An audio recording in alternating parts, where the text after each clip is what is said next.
Hello दोस्तों, मैं राहुल द्विवेदी एक बार फिर आप सबके सामने हूँ। आप सभी का स्वागत है मेरे यूट्यूब चैनल पर।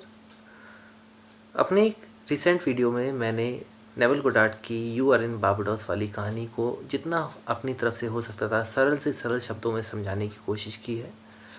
इस वीडियो में मेरे साथ भी कुछ ऐसा ही एक्सपीरियंस हुआ था और उस मैनिफेस्टेशन को मैं आप लोगों के सामने सुनाना चाहता हूँ। जैसे कि नेवल गोडार्ड इंग्लैंड से बारबाडोस गया था। मैं 2014 की बात है और मैं दिल्ली से मुंबई गया था। हालांकि ये बहुत ही एक सिटी से दूसरी सिटी जाने की सरल डिज़ायर थी, लेकिन किसी किसी की पर्सनल लाइफ में सरल चीज़ें भी कठिन हो जाती हैं और मेरे साथ भी कुछ ऐसा ही था। मैं बम्बई में एक्चुअली शिफ्ट होना चाहता था। ये कोई रोड ट्रिप वाली डिज़ायर नहीं थी, मैं शिफ्ट होना चाहता था। और मेरी शिफ्टिंग को लेके मेरी फैमिली रेडी नहीं थी, स्पेशली मेरी मम्मा, क्योंकि वो चाहते थे कि मैं यहीं पे रहूं, दिल्ली में ही रहूं, और मैं मुंबई जाना चाहता था। और तब तक मैं नेवल गोडार्ड की इस बारबाडोस वाली कहानी को सुन चुका था और मैं इसे अपने साथ सच होते हुए देखना चाहता था। तो ये 2014 के जनवरी की बात है और मैं जब भी कभी लाइफ में अटकता हूँ तब मैं अपनी इंट्यूशन से, जो हमारे अंतर्ज्ञान जिसे हिंदी में कहा जाता है, ये एक सेक्रेट गिफ्ट है। जैसे कि एल्बर्ट आइंस्टीन कहते थे कि इंट्यूशन एक सेक्रेट गिफ्ट है, उसके पास हर क्वेश्चन का आंसर है। तो जब भी मैं अपनी लाइफ में कभी अटकता हूँ, अपनी इंट्यूशन से पूछता हूँ कि मैं अब क्या करूँ, अभी मैं क्या कर सकता हूँ, इस वक्त मैं क्या कर सकता हूँ, ये जो प्रेजेंट मोमेंट है इसमें मैं क्या कर सकता हूँ। और हर बार कुछ ऐसा आंसर आता है जो बहुत प्रैक्टिकल होता है और मैं उसे तुरंत फॉलो करता हूँ।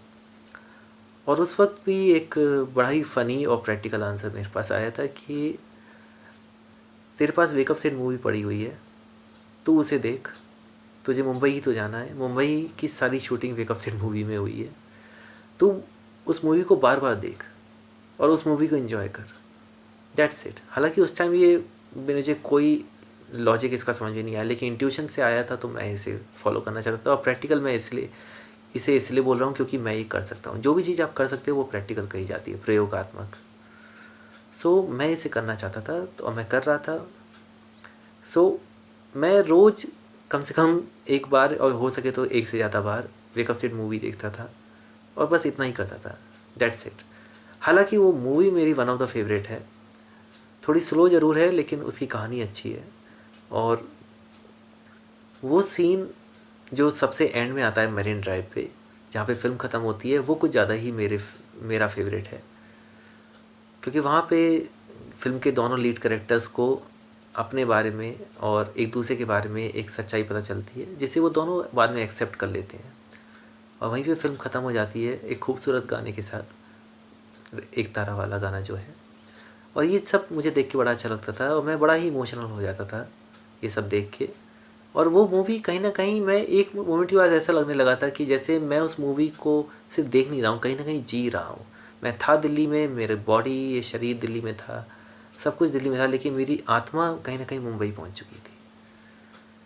और फिर फास्ट फॉरवर्ड टू अप्रैल 2014, ये जनवरी 2014 की बात है जब मैं ये वेकअप सेट मूवी देख के अपने आप को रीप्रोग्राम कर रहा था। 4 महीने बाद मैं अपने आप मुंबई में पहुंच चुका था और मैंने अपने आप से वादा किया था कि मेरा बर्थडे अप्रैल 17 में आता है और मैंने अपने आप से जनवरी में वादा किया था कि इस साल का बर्थडे मैं अपने मुंबई में मनाऊंगा, अपने दोस्तों के बीच में मनाऊंगा। और ऐसा ही हुआ। 14 अप्रैल को मैं मुंबई में शिफ्ट हो गया था और उसके 3 दिन बाद 17 अप्रैल को मेरा बर्थडे था, जो मैंने मुंबई में ही मनाया। और मैं हमेशा अपने आप को इमेजिन करता था कि मैं अपने दोस्तों के साथ अपना बर्थडे मना रहा हूँ। और उस दिन भी बहुत कमाल की एक सिचुएशन हुई थी कि मेरे कुछ दोस्त हैं मुंबई में, उन्होंने मुझे कॉल करके बुलाया मिलने के लिए। उन्हें पता नहीं था कि आज मेरा बर्थडे है, उन्होंने मिलने के लिए बुलाया और उनसे मेरी मीटिंग हुई, अच्छी हुई। हालांकि एंड तक मैंने उन्हें बताया कि आज मेरा बर्थडे है। मैंने बस उनसे कहा कि मुझे थोड़ा जल्दी घर जाना है, क्योंकि मेरे जिस पीजी में मैं रहता था वहाँ पे सब लोगों को पता था कि आज मेरा बर्थडे है, क्योंकि बातचीत के फ्लो में मैं बता गया था।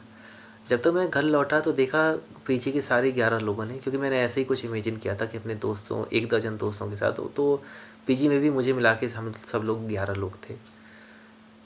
तो वो 11 लोगों ने मेरे लिए केक काटा, बड़े हैप्पी बर्थडे राहुल वाला गाना गाया, बड़ा अच्छा लग रहा था। अनजाने लोग थे लेकिन फिर भी अच्छा लग रहा था उन लोगों के साथ। अनजाने मैंने इसलिए कहा क्योंकि सिर्फ 3 दिन पहले मैं उन लोगों से मिला था।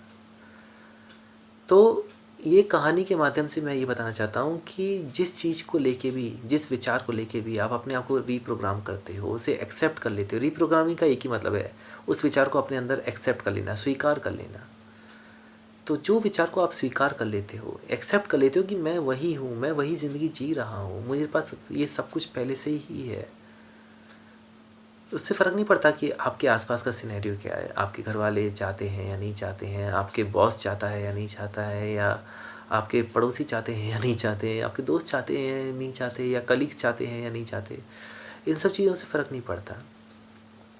फ़र्क पड़ता है कि आप चाहते हो या नहीं, क्योंकि आपकी दुनिया के ऑब्ज़र्वर आप ही हो। और जब ऑब्ज़र्वर का अटेंशन बदलता है तो पूरी दुनिया बदल जाती है। आपके अटेंशन से पूरी दुनिया चलती है। ऑब्ज़र्वर इफेक्ट, यथा दृष्टि तथा सृष्टि। तो मैंने जब अपनी दृष्टि को बदला कि I am enjoying my life in Mumbai, I am celebrating my birthday with all of my friends, ये मेरे लिए अफर्मेशंस नहीं थे, ये मेरे लिए एक रियलिटी बन चुके थे। रियलिटी होने से पहले ही रियलिटी बन चुके थे। मैं कभी जब भी इन्हें बोलता था, मुझे कभी नहीं लगता था कि मैं इन्हें अफर्म कर रहा हूँ। मुझे ऐसा लगता था ये कहीं ना कहीं एक ऐसा सच है जिससे मैं जी रहा हूँ अपने मन मस्तिष्क में। और इसीलिए जो मैंने अपने आप से वादा किया था कि मैं अपना बर्थडे मुंबई में अपने दोस्तों के बीच में ही मनाऊंगा, वही हुआ। और बात इधर ऐसा नहीं है कि नेवल गोडार्ड ने ट्रैवल वाला मैनिफेस्टेशन किया था तो मैंने भी ट्रैवल वाला ही सुना रहा हूँ। ये कहानी, ये एग्ज़ाम्पल हर चीज़ पे लागू होता है, चाहे वो डिज़ायर कुछ भी हो। आपको बहुत सारे पैसे कमाने हैं, इस पे भी लागू होगा। आपको पर्टिकुलर जॉब चाहिए, उस पर भी लागू होगा। पर्टिकुलर सक्सेस चाहिए, वो उस पर भी लागू होगा। आप कोई पर्टिकुलर काम करना चाहते हो, उस पर भी लागू होगा। आप लाइफ में जो भी बनना, करना या पाना चाहते हो, उन सब पे एक ही बात लागू होती है कि आप वही हो। वो सब कुछ हो चुका है पहले से ही। बस उस थॉट को अपने अंदर एक्सेप्ट कर लो और उसे अपने मन मस्तिष्क में जीना शुरू कर दो, जैसे मैं जी रहा था। फिर वो बहाना कोई भी हो, किसी भी तरीके से वो आपके लिए सच होगा। और उस चीज़ को, उस विचार को, सपने को अपने अंदर जीने के लिए आप कोई भी तरीका ढूंढ सकते हो। जैसे मेरा तरीका था कि मैं वेकअप सीड मूवी दिन में एक बार देखता था और पूरे मन से देखता था। और मेरे लिए वो मूवी नहीं थी, मेरे लिए वो एक तरह का ट्रांसपोर्ट था, एक इमेजिनरी ट्रांसपोर्ट, कि उसे देख के मैं मुंबई में मेरी आत्मा चली जाती थी। मैं टेलीपोर्ट हो जाता था अपनी सोल के एंगल से। मेरा शरीर यहीं दिल्ली में था लेकिन मेरी आत्मा मूवी देखते देखते ही मुंबई पहुंच जाती थी। और मुंबई में मैं अपने आप को मुंबई में महसूस करता था सिर्फ उस मूवी को देख के।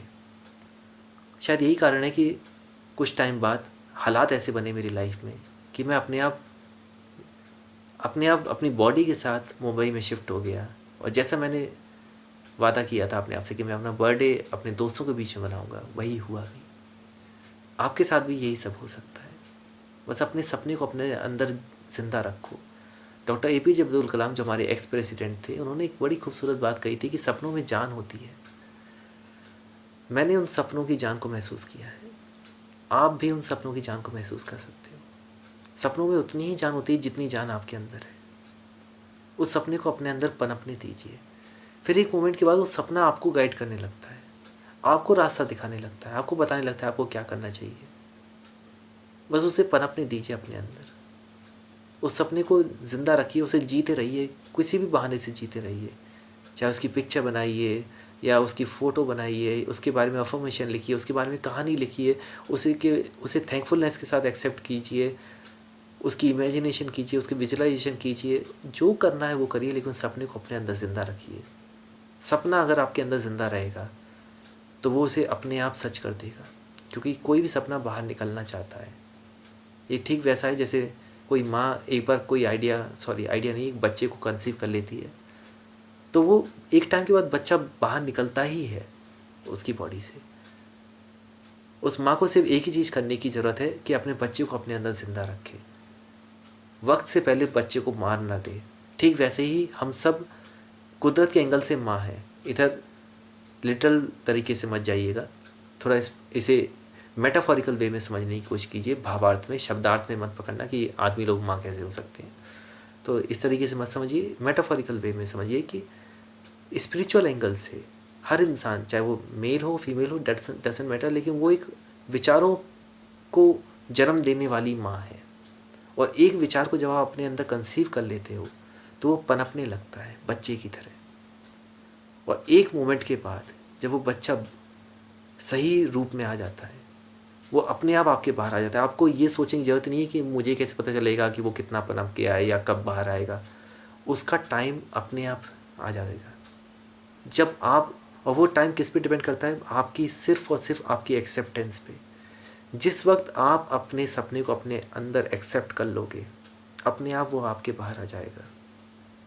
ऐसा मैं कई बार कई सपनों के साथ कर चुका हूँ, मेरे कई मैनिफेस्टेशन इसी तरीके से हुए हैं। तो इसलिए मैं बहुत प्रैक्टिकल वे में इसे जानता हूँ। अपने सपने को अपने अंदर ज़िंदा रखिए, उस सपने को खूब पनपने दीजिए, फिर देखो वो सपना एक दिन अपने आप सच हो जाएगा। भगवान आप सबका भला करे। God bless you.